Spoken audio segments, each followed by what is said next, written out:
Pengertian perusahaan jasa. Perusahaan jasa merupakan suatu unit usaha yang kegiatannya memproduksi yang tidak berwujud jasa dengan tujuan untuk mendapatkan laba atau keuntungan. Atau perusahaan jasa dapat diartikan juga sebagai suatu perusahaan yang menjual jasa yang diproduksinya bertujuan untuk memenuhi kebutuhan para konsumen dan mendapatkan keuntungan. Ciri-ciri perusahaan jasa.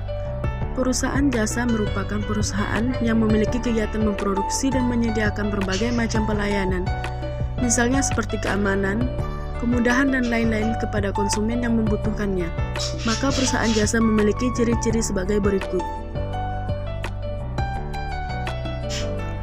Contoh perusahaan jasa. Yang pertama, jasa profesi sebagai dokter. Kedua, jasa akuntan. Ketiga, jasa travel. Keempat, jasa layan instalasi dan reparasi. Kelima, jasa pendidikan.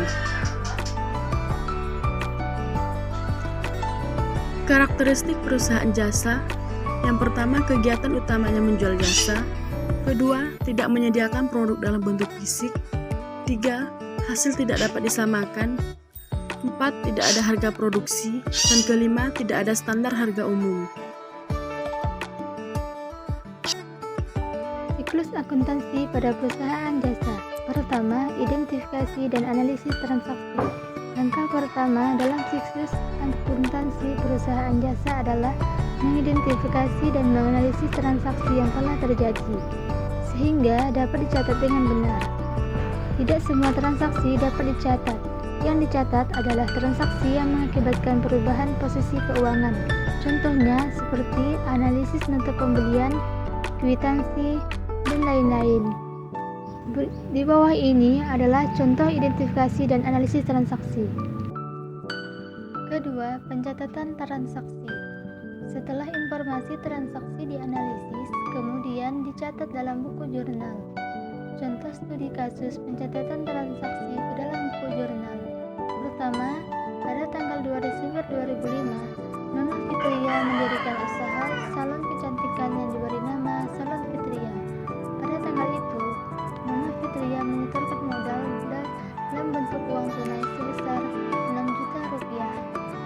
Kedua, tanggal 3 Desember 2005, membayar sewa ruangan untuk bulan Desember 2005 sebesar 480.000 rupiah. Jadi, pencatatan dalam jurnal umum Salon Fitria tanggal 2 Desember menyebabkan kas bertambah di sebelah debit dan modal bertambah di sebelah kredit. Dan tanggal 3 Desember menyebabkan beban sewa bertambah di sebelah debit dan kas berkurang di sebelah kredit. Yang ketiga, posting ke buku besar. Langkah selanjutnya yaitu memposting transaksi ke dalam buku besar.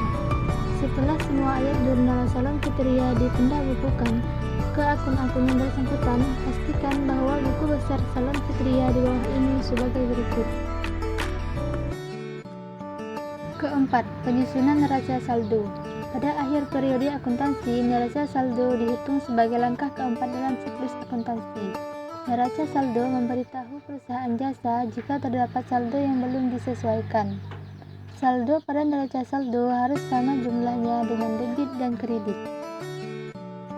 Kelima, penyusunan jurnal dan neraca saldo penyesuaian. Langkah yang selanjutnya adalah penyusunan jurnal penyesuaian. Pembuatan jurnal penyesuaian dilakukan jika terdapat kesalahan pada penjurnalan dan posting, atau memastikan biaya serta pendapatan benar-benar telah dicatat pada periode yang tepat. Seperti contoh studi kasus di bawah ini yang dicatat dalam jurnal penyesuaian. Keenam, neraca lajur. Neraca lajur diciptakan berdasar jurnal penyesuaian dan neraca saldo. Neraca lajur berisikan informasi mengenai jurnal penyesuaian dan neraca saldo yang akan menghasilkan informasi, misalnya laporan laba rugi, neraca, dan lainnya yang dibutuhkan dalam pembuatan laporan keuangannya ke depan. Di bawah ini adalah contoh dari neraca lajur. 7. Penyusunan laporan keuangan. Langkah selanjutnya dalam siklus akuntansi akuntansi pada perusahaan jasa adalah menyusun laporan keuangan. Laporan keuangan yang disusun yaitu laporan laba rugi, laporan perubahan modal, neraca, dan laporan arus kas. Berdasarkan contoh kasus rangkaian berikut adalah salah satu contoh laporan keuangan laba rugi.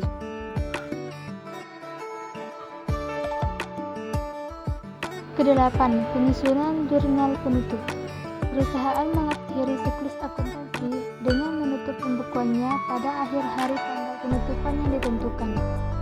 Jurnal yang ditutup yaitu akun pendapatan, akun beban, divisor laba atau rugi, dan akun price. Contoh studi kasus penutupan akun saldo pendapatan, misalnya pendapatan jasa pada Salam Sutria bersaldo kredit sebesar Rp2.600.000 yang dicatat ke dalam jurnal penutup di bawah ini. 9. Jurnal pembalik. Tahapan jurnal pembalik adalah tahapan pembalikan beberapa akun yang telah ditutup untuk mengembalikan saldonya. Contoh studi kasusnya, pada tanggal 1 Januari 2019, perusahaan membayar uang sewa sebesar Rp5.500.000 untuk 1 tahun. Pencatatan di jurnal dapat dilihat di bawah ini. Jurnal penyesuaian, sewa dibayar di muka di debit sebesar Rp5.500.000.